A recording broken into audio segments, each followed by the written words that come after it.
Olá, pessoal. Dando sequência às causas extintivas da punibilidade. Hoje o tema da nossa aula é anistia, graça e indulto. Esses institutos são espécies de clemência, indulgência estatal, que por razões políticas renuncia o direito de punir em relação a delitos já praticados. Tanto podem alcançar os crimes de ação pública quanto os crimes de ação penal privada, já que nestes o direito de punir é ainda do Estado. Apenas a iniciativa da ação penal é transferida ao ofendido. Então, a anistia, ela refere-se a fatos passados. Ela depende de lei aprovada pelo Congresso Nacional, artigo 48, inciso 8, artigo 48, inciso 8 da Constituição Federal.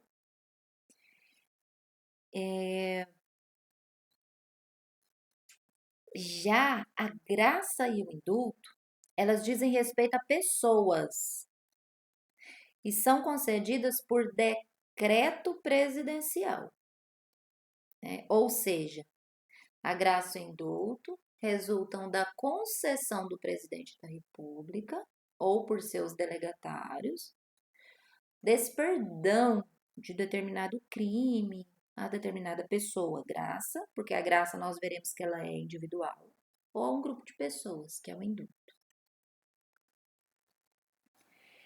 Embora a lei que concede anistia faça menção a fatos específicos, acaba se refletindo sobre pessoas, claro.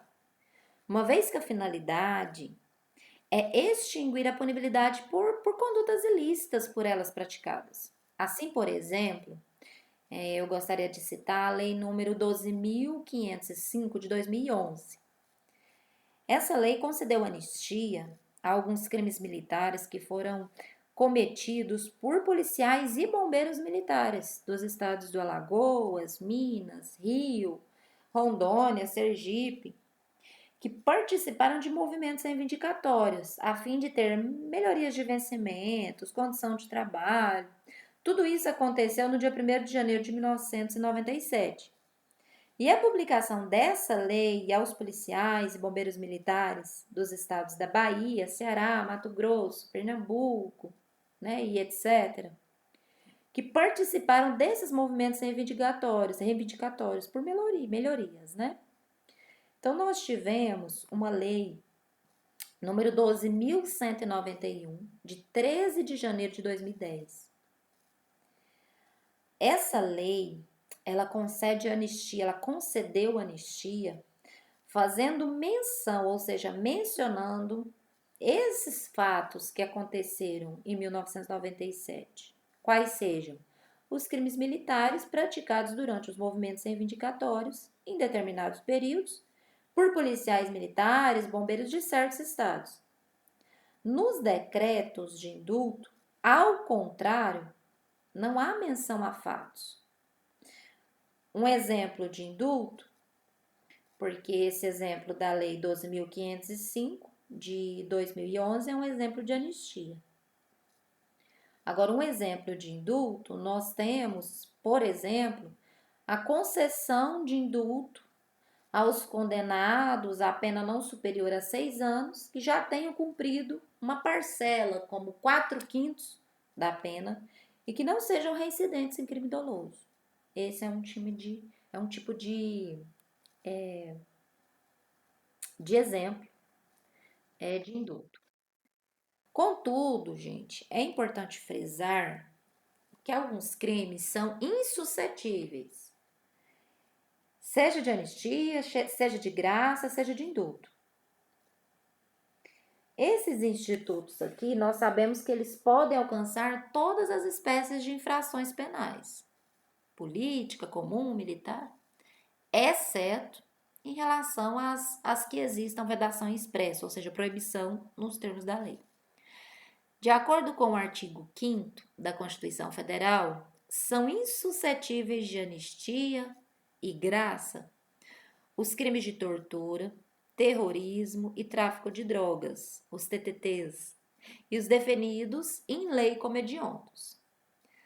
Essa regra também foi repetida lá na Lei 8.072 de 90, no artigo 2º, inciso 1º, que além disso acrescentou em relação a todos esses crimes a vedação, ou seja, a proibição quanto ao indulto. Houve em razão disso, gente, uma grande discussão. Porque havia previsão em torno dessa constitucionalidade da proibição do indulto, por não constar essa vedação com relação ao indulto na Constituição Federal. Tendo em vista, né, que foi prevalecido o entendimento de que a palavra graça no texto da Constituição foi utilizada em sentido amplo, no sentido de clemência do Estado, englobando inclusive o indulto. Nesse sentido, nós tivemos um habeas corpus, que eu recomendo a leitura, 90.364, de 2007. Nós temos uma outra questão a ser comentada. Com a aprovação da nova lei de drogas, o legislador repetiu a vedação da anistia, da graça, do indulto aos crimes de tráfico de drogas, conforme se verifica lá no artigo 44. Se vocês abrirem a lei 11.343 de 2006, no caput do artigo 44, vocês vão perceber essa vedação expressa.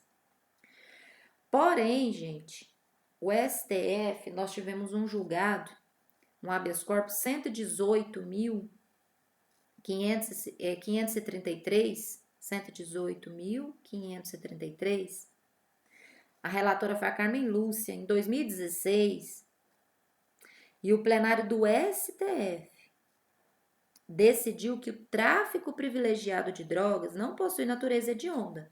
Por tal razão, as vedações, essas proibições quanto à anistia, graça e indulto não alcançam o crime privilegiado. Considera-se, para quem ainda não se recorde, considera-se privilegiado um tráfico quando o agente é primário, tem bons antecedentes, não se dedica à atividade criminosa e não integra nenhum tipo de organização criminosa. Em tal hipótese, que está prevista lá no artigo 33, parágrafo 4º da Lei de Drogas, a pena do réu ela pode ser reduzida, na verdade ela é reduzida de 1/6 a 2/3. A decisão da Corte Suprema sobrepõe-se ao que havia decidido o STJ, que entendera ter natureza hedionda, né?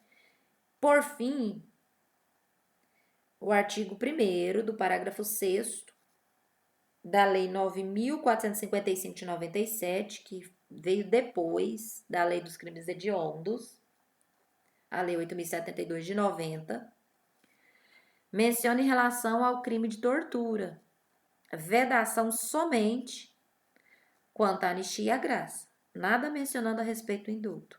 Apesar disso, como se entendeu, conforme foi explicado, a palavra graça no texto constitucional abrange também o indulto. Então, este continua proibido para os crimes de tortura. Anistia. Se eu pudesse resumir aqui, eu poderia dizer que a anistia exclui o crime, apagando todos os seus efeitos. Ela é concedida por lei, ela refere-se a fatos e não a pessoas. Por isso ela atinge todos que tenham praticado determinada espécie da infração em certa data ou período, como foi o exemplo que eu dei da Lei 12.505 de 2011, né, que atingiu aquele momento lá dos militares em 97, né? Então ela refere-se a fatos pretéritos, né, a fatos passados. Atinge todas essas pessoas que tenham praticado. Trata-se assim, gente, se ela apaga os efeitos, eu posso dizer o quê? Que essa lei penal é o quê? Benéfica, né? Se eu falo que essa lei penal é benéfica, nos termos do artigo 5º da própria Carta Magna da Constituição Federal, eu digo que ela retroage para alcançar o quê? Fatos passados. A anistia ela só é aplicável a fatos passados, sendo essa a principal distinção quanto a abolício crimes. Nesta, a norma penal incriminadora deixa de existir, né, na abolitio crimes, enquanto naquela são fulminados apenas fatos criminosos anteriores, que é a anistia, continuando a existir o tipo penal. Outra questão a ser pontuada é que a anistia ela deve ser aprovada em lei ordinária, votada pelo Congresso Nacional e sancionada pelo Presidente da República. Artigo 48, inciso 8 da Constituição Federal. Existem algumas espécies de anistia que são importantes a ser mencionadas, tendo em vista a possibilidade de formas diversas, né? Nós podemos classificar elas quanto ao momento da concessão, quanto ao alcance, quanto à necessidade de algum ato por parte do beneficiado e quanto à modalidade do crime a que se refere. Quanto ao momento da concessão, tem-se que ela pode ser própria ou imprópria.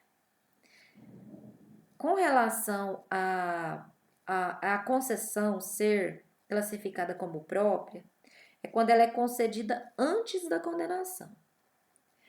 Por outro lado, ela pode ser imprópria quando ela é concedida após o trânsito em julgado da condenação. Quanto ao alcance, nós tem-se que ela pode ser plena, geral ou irrestrita. O que significa isso? Significa que ela é aplicável a todos os criminosos. Mas também ela pode ser parcial ou restrita, quando mencionando fatos contenham exceções quanto ao seu alcance. Terceiro, quanto à necessidade de algum ato por parte do beneficiado. Ela pode ser incondicionada, o próprio nome fala, não depende de qualquer ato, né, incondicionada, ou condicionada, quando a extinção da punibilidade depende da realização de algum ato por parte dos autores da infração. Exemplo, um pedido público de desculpa, uma reparação dos prejuízos causados pelo crime, enfim. Uma grande observação aqui é que a anistia, em regra, ela não pode ser recusada. Ela deve ser declarada pelo juiz, independentemente da anuência, ou seja, da concordância do beneficiário. Na modalidade condicionada, entretanto, cabe a recusa, bastando que o beneficiário se negue a cumprir a condição imposta para a extinção da punibilidade. Isso é importante. E a última espécie que é importante nós citarmos é quanto à modalidade do crime. Ela pode ser especial, quando cuida-se da anistia relacionada a crimes políticos. Ela pode ser comum, quando diz respeito a outros ilícitos, qualquer outro ilícito penal. Finalizando, a graça e o indulto, né, esses institutos, eles possuem características comuns e, claro, que outras distinguem um instituto do outro. Ambos são concedidos a pessoas e não a fatos, por decreto firmado pelo Presidente da República, de acordo com o artigo 84, inciso 12 da Constituição Federal, que, por sua vez, pode delegar essa função ao ministro do Estado, a um procurador-geral, advogado-geral da União, né? Previsto no próprio artigo 84. Essas são as semelhanças. E as diferenças, as distinções? Esses institutos se diferenciam porque a graça é individual e deve ser requerida pela parte interessada, enquanto o indulto é coletivo, é concedido espontaneamente pelo presidente da República ou pelas autoridades que dele receberem essa delegação. O indulto presidencial costuma ser concedido na época de Natal. O indulto e a graça podem ser totais, né, quando extingue a punibilidade, ou parciais, quando apenas reduzem a pena.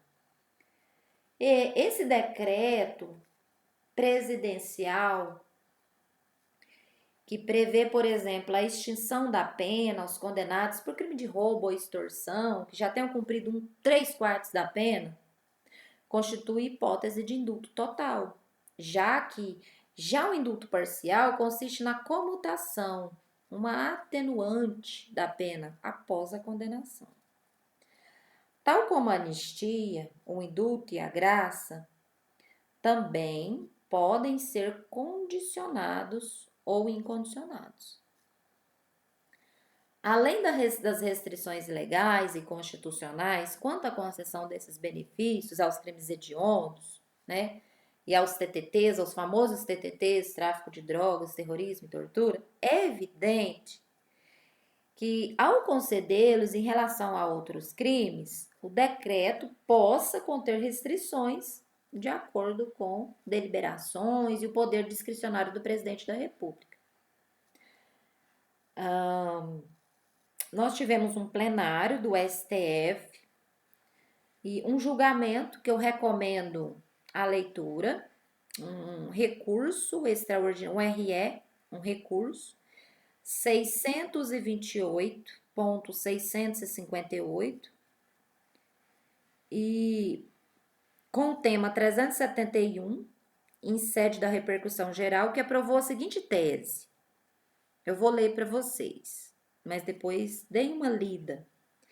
Reveste-se de legitimidade jurídica a concessão pelo presidente da República do benefício constitucional do indulto, artigo 84 da Constituição Federal, que traduz a expressão do poder de graça do Estado, mesmo se tratar de indulgência, destinada a favorecer pessoa que, em razão da sua inimputabilidade ou semi-imputabilidade, sofre medida de segurança, ainda que de caráter pessoal e detentivo, tá? Em suma, pessoal, essa Suprema Corte admitiu indulto em medida de segurança. É o que eu quero pontuar para vocês. Por isso, né, eu gosto de mencionar questões novas e importantes. Sobre os efeitos, né, a graça e o indulto, em regra, eles pressupõem a existência de uma sentença penal o quê? Condenatória, né? O procedimento para a graça, né? A concessão da graça é sempre individual, deve ser solicitada nos termos do artigo 188 da LEP, da Lei de Execução Penal. Recomendo também a leitura, tá? O procedimento para o indulto é sempre coletivo, é concedido de forma espontânea, por decreto presidencial, não havendo, portanto, necessidade de provocação. Em geral, o decreto vincula o benefício ao preenchimento de algumas condições, de acordo com o artigo 193 da LEP, da Lei de Execução Penal. Então, são questões importantes, carecedora de estudos, e eu quero desejar bons estudos. Próxima aula, iremos trabalhar sobre outras causas extintivas de punibilidade. Até nossa próxima aula.